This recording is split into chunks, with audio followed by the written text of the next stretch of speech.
Tezler gibi yaptınız şimdi.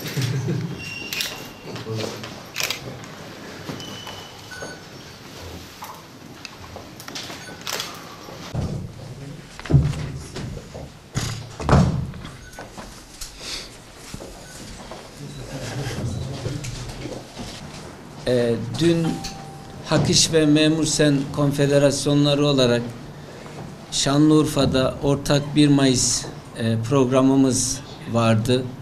Bunun için bütün çevre illerden buraya arkadaşlarımızı getirmiş idik. Yaklaşık 30.000 kişilik bir katılımla 1 Mayıs programını başlattık. Ancak sizin de bildiğiniz üzere sabah erken saatlerde Elbistan'dan buradaki programımıza katılmak üzere gelen bir otobüsümüz yolda kaza yaptı. Büyük bir kaza oldu ve 5 arkadaşımız vefat etmiştir. Hakk'a yürümüştür. Geriye kalan 13 arkadaşımız yaralı halde Urfa'daki hastanelerimize nakledilmiştir. Dolayısıyla dünkü kazadan 5 arkadaşımız vefat etmiş, 13 arkadaşımız yaralanmıştır. Bu süreçle ilgili basın aracılığımızla kamuoyunu bilgilendirmek istedik. Bugün sizi onun için buraya davet ettik. Dün öğleden sonra akşamüstü Suruç'ta 1, Birecik'te 4 cenazemiz bulunmaktaydı. Onların nakili saat 8 civarında Elbistan'a gerçekleştirilmiştir. Bu süreçte başta valimiz, Şanlıurfa valimiz olmak üzere bütün kamu yetkilileri bize olağanüstü yardımda bulunmuşlardır ve 8 civarında bu nakiller Elbistan'a gerçekleştirilmiştir. Şanlıurfa'da 4 hastanede 13 yaralımız bulunmaktaydı. Bu 13 yaralımızdan 5 tanesi Şanlıurfa'daki hastanelerden ayrılmıştır. Akşam saatlerinde 2 kardeşimiz taburcu edilmiştir. Çok şükür taburcu edildiler. Geriye kalan 3 hastamız Elbistan'a nakil yapılmıştır. Elbistan Devlet Hastanesi'ne nakilleri dün akşam itibariyle gerçekleştirilmiştir. Yine bu konuda hastanelerimiz, İl Sağlık Müdürlüğümüz ve bütün ilgililerin büyük yardımını gördük. Tekrar onlara da teşekkür ediyorum. Bugün itibariyle Şanlıurfa'da 8 hastamız bulunmaktadır ve 3 hastanede tedavileri devam etmektedir. Elbistan'a nakledilen 3 hastamızın durumu tamamen iyileşmiş değil. Ameliyat durumları söz konusu, fakat nakillerine bir engel olmadığı için hastanelerimiz hastalarımızın isteği üzerine bu nakilleri gerçekleştirmişlerdir. Bir süre sonra ancak ameliyat olabilirler. Belli yaralarının iyileşmesi sonrasında bunun gerçekleşebileceğini söyledikleri için bu nakil oraya gerçekleşmiş bulunuyor. Buradaki hastalarımızın tedavisi devam ediyor. Bütün hastanelerimiz ve yetkililerimiz bu konuda son derece gayretli ve yardımcı olmaktadır. Bunun için son derece sağlıklı bir hizmet sunulmaktadır. Bugün Elbistan'da 5 tane cenaze var. Bunlar öğle namazını mütakip defin işlemleri gerçekleştirilecektir.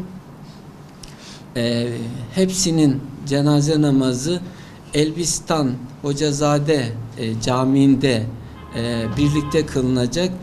Cenaze namazından sonra defin işlemleri gerçekleştirilecektir. Bize verilen bilgiye göre 4 tanesi Elbistan merkezinde, bir tanesi de kendi köyünde defnedilecektir. Cenazeye büyük bir katılımı bekliyoruz. Cenaze namazına büyük bir katılım bekliyoruz. Hem Hak İş Genel Başkanı hem Memur Sen Genel Başkanı dün akşam cenaze namazına katılmak üzere Elbistan'a hareket ettiler. Dün akşam Elbistan'da idiler.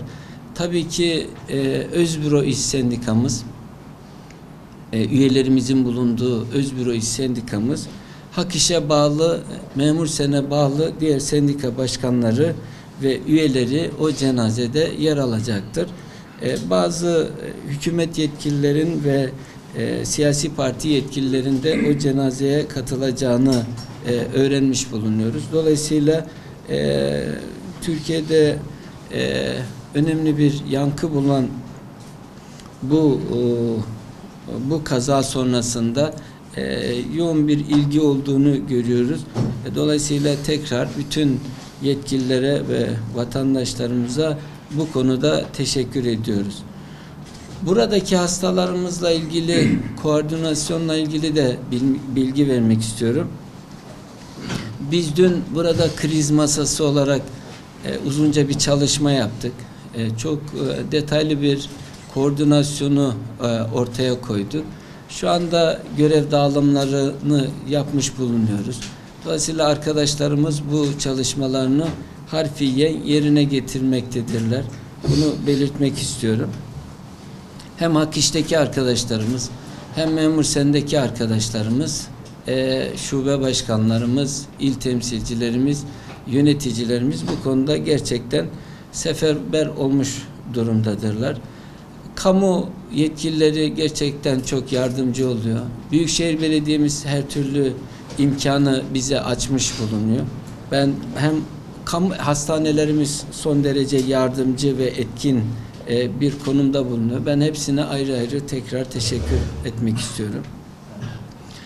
Hasta yakın, her hastanede sendikalarımızdan arkadaşlarımız bulunmaktadır. Hasta yakınlarıyla ilgilenmektedirler ve onların yakınlarına her türlü lojistik hizmeti Büyükşehir Belediye'mizin de katkısıyla yerine getirmekteyiz ve dün akşam itibariyle bu yönde ortaya çıkan ihtiyaçların karşılandığını belirtmek istiyorum.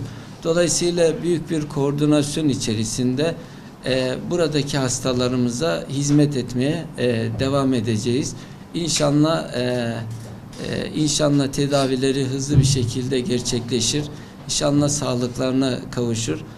Allah'tan onlara sağlık diliyorum, şifalar diliyorum. İnşallah bunun da gerçekleşeceği ümidimizi de ortaya koymak istiyorum. Vefat edenlere Allah'tan rahmet diliyorum. Takdiri ilahi. Dün akşam Genel Başkanımız da ayrıntılı bilgi verdi. Bu konuda yapacak çok bir şey olmadı. Bir sıra dışı bir kaza gibi gözüküyor. Bir hata söz konusu gözükmüyor. Ama böyle bir kazayla karşılaştık. Urfa'dan çok güzel bir toplanma oldu. Ancak bu da böyle bir kazayla karşı karşıya kaldık. Ben tekrar vefat edenlere Yüce Allah'tan gani gani rahmet diliyorum. Hasta olan arkadaşlarımıza da şifalar diliyorum. Süreçle ilgili bilgilendirmemiz arkadaşlar bu şekilde. Bunu sizlerle paylaşmak istedim.